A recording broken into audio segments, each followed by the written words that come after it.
Pale Blood is a straight-to-video vampire movie that's vivaciously fun. This film is about a serial killer on the loose who is placing his victims to look as if they... It's on the counter. Way that looks like a vampire attacked them. So the investigator who is on the case hires an actual vampire to help with the findings. Let me start with the negatives real quick because I only have a few. For it being a crime thriller / vampire movie, they focus very little on investigating the killer until the end of the movie when you find out who the killer is. So it's like not pertinent to the story, but let's just say that the killer is right under your fangs the whole time. And another thing that bothered me is just the effects. Like every time the vampire was lustful or thirsty, it was just done in such a garbage way.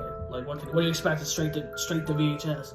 I really like George Chakiris as Michael Fury the vampire. I really feel like he had some very insightful things to say.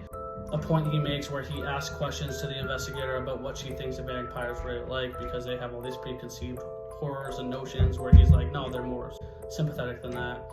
Along with the killer too, who contrasts that, where he lures this vampire out because he knows there's only a few vampires and he knows how lonely vampires are, so he knew that by doing this he could summon a vampire to the help. So that kind of caters to the story, but it's just a beautiful telling of how vampires are just desperate creatures that are just trying to find companionship and survive off blood. It's the only thing they can have. It's not the greatest movie, but it's not the worst. I highly suggest it. If you check it out, and give me a hell yeah for horror.